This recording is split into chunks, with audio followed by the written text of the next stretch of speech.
Vous êtes connecté sur monclasseurdemaths.fr et dans cette vidéo, nous allons voir comment calculer les termes d'une suite et pour cela, nous allons voir deux exercices qui seront corrigés en détail. Voici la consigne du premier exercice. Soit la suite U indice n définie pour tout entier naturel n par la relation U indice n est égal à n au carré moins 4n plus 5. Il y a trois questions. Première question, calculer le terme de rang 7 de cette suite. Deuxième question, calculer le quatrième terme de cette suite. Et troisième question, exprimer les termes de rang n plus 1 et de rang 3n en fonction de l'entier naturel n. Vous pouvez mettre cette vidéo en pause le temps de rechercher l'exercice, puis revenir à la correction que je vais commencer tout de suite. Alors, le terme de rang 7 est U indice 7. Je vous rappelle la définition U indice n est le terme de rang n.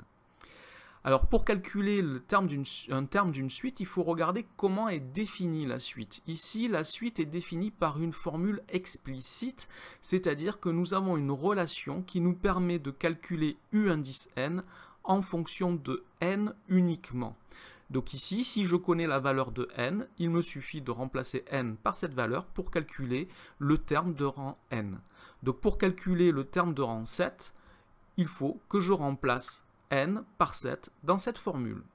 Ce qui me donne que U indice 7 est égal à 7 au carré moins 4 fois 7 plus 5. Ce qui me fait 49 moins 28 plus 5, c'est-à-dire 26. Pour calculer le quatrième terme de la suite, il faut que je sache quel est le premier terme de la suite. Ici, la suite est définie pour tout entier naturel n, c'est-à-dire que cette suite a pour premier terme U indice 0 le terme de rang 0. Donc le terme de rang 0 est le premier terme, le terme de rang 1 est le deuxième terme, le terme de rang 2 est le troisième terme, et donc le terme de rang 3 est le quatrième terme.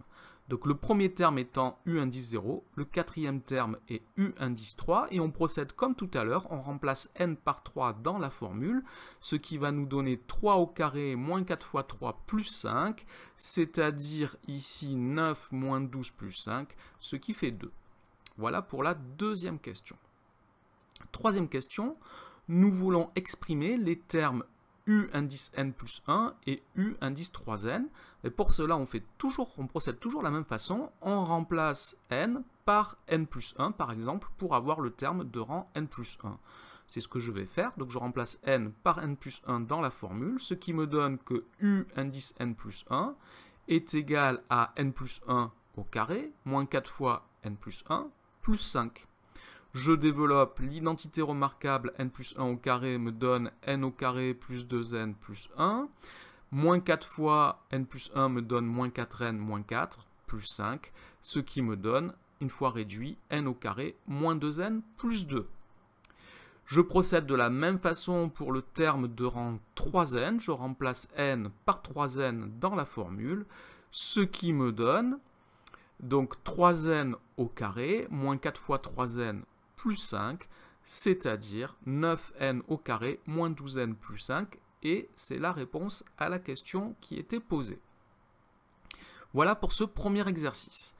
Deuxième exercice, nous allons travailler sur une suite V indice n, que voici, donc définie par son premier terme, V0 qui est égal à moins 1, et la relation pour tout entier naturel n, V indice n plus 1 est égal à 2 tiers de V indice n moins 1, et on vous demande de calculer V indice 3.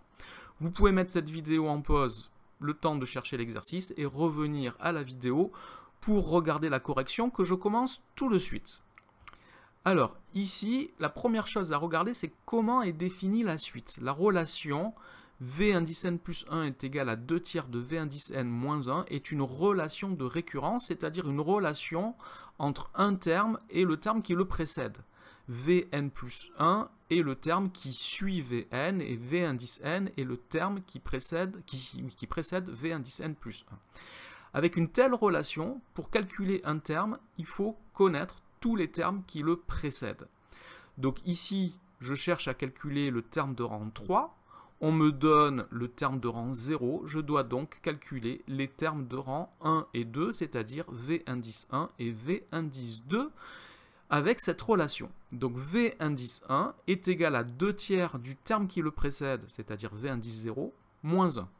Ce qui me donne 2 tiers fois moins 1, moins 1, ce qui me donne moins 2 tiers, moins 1, ce qui fait moins 5 tiers. Voilà pour le terme V indice 1. Je calcule maintenant le terme V indice 2, toujours avec la relation de récurrence, 2 tiers du terme qui le précède, moins 1. Le terme qui le précède, c'est V indice 1, et c'est donc égal à moins 5 tiers. J'ai donc 2 tiers fois moins 5 tiers, moins 1, ce qui me donne moins 19e, moins 1, et ce qui donne comme résultat moins 19 neuvième. Je peux maintenant, toujours avec la relation de récurrence, calculer V indice 3, qui sera donc égal à 2 tiers de V indice 2 moins 1, ce qui fait 2 tiers fois moins 19 neuvième moins 1, ce qui me donne moins 38 27e moins 1, ce qui donne moins 65 27e. C'est le calcul que l'on me demandait. Voilà donc pour ce deuxième exercice, donc 2 exercices très différents. Dans le premier exercice, la suite était définie de façon explicite. Ici, la suite est définie dans ce deuxième exercice par une relation de récurrence. Il faut savoir calculer les termes d'une suite, quelle que soit la façon dont la suite est définie. Cette vidéo est maintenant terminée. Merci de l'avoir regardée. N'oubliez pas de lui donner un j'aime, de vous abonner à la chaîne. Au revoir.